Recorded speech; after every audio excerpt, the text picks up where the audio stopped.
எதையோ யோசித்தபடியே இருக்கிறாய்.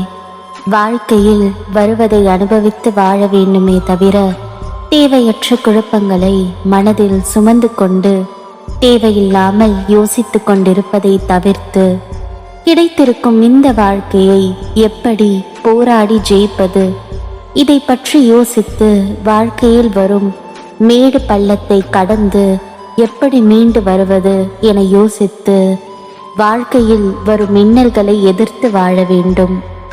நான் சொல்வது அருள் வாக்கு அல்ல, தெய்வ வாக்கு. விதிக்கப்பட்ட விதி யாராக இருந்தாலும் அனுபவித்தே ஆக வேண்டும். நான் அனைத்திலும் இருந்து உன்னை பாதுகாத்து வழிநடத்தி செல்வேன். என் அற்புதங்கள் நடந்து கொண்டேதான் இருக்கிறது.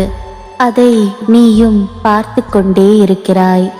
உன் துயரங்கள் அகலப் போகிறது. மகிழ்ச்சியாக இரு. எதற்காகவும் எந்த சூழ்நிலையிலும் மனம் தளர்ந்து விடாதே. வஞ்சகம் செய்யாதவர் யார்? ஒருவரை காட்டு பார்க்கலாம். தவறு வஞ்சகம் செய்யாதவர் எவரும் இல்லை. மனதை அலைப்பாய விடாமல் எதை செய்தாலும் என்னிடத்தில் தெரிவித்து பின்னர் அதை செய்ய முற்படு. நான் அதை நடத்தி காட்டுவேன். அனைத்தும் விலகப் போகிறது. பொறுமையாக இரு. உன்னை வீழ்த்தி பார்க்க நினைப்பவர் மத்தியில் உன்னை பாதுகாத்து நிச்சயம் அனைத்திலும் வெற்றி பெற வைப்பேன். நான் இருக்கிறேன் நிழலாக என்றும் உனக்காக. நீ செல்லும் இடமெல்லாம். ஓம் சாய்ராம்.